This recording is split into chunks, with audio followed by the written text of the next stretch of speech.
আপনারা জানেন যে আমরা দীর্ঘ স্বাধীনতার পর থেকেই এই এয়ারপোর্টের জন্মলগ্ন থেকেই আমরা এখানে কাজ করে আসছি এবং আমরা একটা অদ্যাবধি কাজ করতেছিলাম।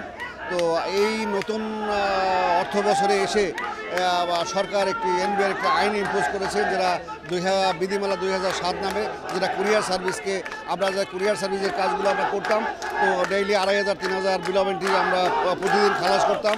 তো সেই কাজটা হঠাৎ করে একটা বিধিমালা করে এক্সপ্রেস কুরিয়ার নামে একটা বিধিমালা করে তাদেরকে তারা ওখানে একটা আলাদাভাবে একটা সার্ভিস তারা চালু করে দিয়েছে। এখন আমাদের কথা হলো যে আমরা দীর্ঘ বছর ধরে করছি, আমরা এই জন্মলগ্ন স্বাধীনতার পর থেকে আমরা যে কাজগুলো করছি, এখানে হাজার হাজার আমাদের এমপ্লয়িজ এবং তার সাথে তার ফ্যামিলি সহ এখানে প্রায় 40-50 হাজার লোকের রুটি রুজি, সেই রুটি রুজিকে আমাদের সাথে কোনো রকম আলোচনা ব্যতি রেখে কোনো আমাদের কোনো মতামত ব্যতি রেখে একটা হঠাৎ করে তারা একটা বিশেষ গোষ্ঠীকে একটা 30 জনকে বিশেষ সুবিধা দিয়ে তাদেরকে এখানে একটা, আমরা মনে করি যে ওরা একটা চোরা চালান কারবারি করার জন্য একটা বিশেষ চ্যানেল তারা খুলে দিয়েছে।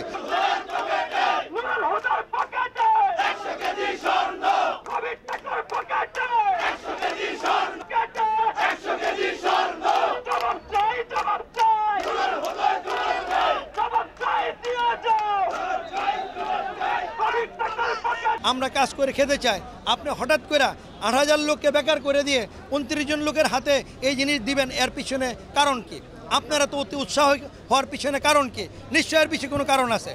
কারণ আমার কথা হলো এই কারণে 207 বাতিল করতে হবে, 82 ধারার আমদানিকারকের দায় সিএনএফ নিবে না, এটাকে বাতিল করতে হবে, এবং লাইসেন্সিং রুলসে কতগুলি কালাকানুন আছে এটা বাতিল করতে হবে। এমনকি আপনি ঘুষ চাইবেন, আপনাকে কোনো কথা বলা হবে আপনি অসদাচরণ করেছেন, তার কথা মতো টাকা না দিয়ে অসদাচরণ করেছেন, এই কথা বললে আপনি লাইসেন্সের ব্যবস্থা না হবে, এটাতে কোনো অবস্থা মেনে নেওয়া যায় না। আমাদের 207 দ্বারা বাতিল করতে হবে, আমাদেরকে কাজ আমাদের করতে দিতে হবে, আমরা সরকার যেইভাবে চায় ওইভাবে আমরা কাজ করে দিব।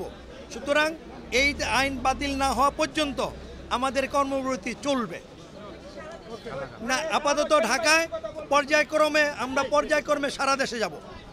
সরকারের যদি এই বিষয়ে তাদের সঠিক সিদ্ধান্ত না নেয় তাহলে আমরা পর্যায়ক্রমে সারা দেশ বন্ধ করে দিয়ে বাধ্য হব। আমরা এই দীর্ঘ 50 বছর ধরে সিএনএফ এজেন্ট এই কর্ম করেই খাই, এই কর্মের মাধ্যমে তাদের রুটি রোজগার, তাদের পরিবার চালায়। এই 29 জনকে দেওয়ার কারণে আমরা শুনেছি যে 300 কোটি টাকা তাদের এই এক্সপ্রেসের সাথে লেনদেন হয়েছে, কুরিয়ার এক্সপ্রেসের সাথে। আমাদের দাবি হচ্ছে যে স্পেসিক যে 82 ধারা আর 207 ধারা বাতিল করতে হবে।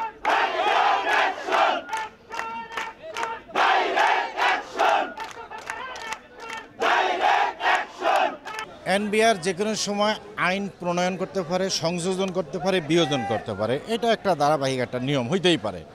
কোনো একটা আইন করার আগে যেই কাজটার সাথে যেই বিষয়ের উপরে আইনটা হবে সেখানে যে মানুষগুলা জড়িত সম্পৃক্ত তাদের সাথে ওপেন আলোচনা করবে।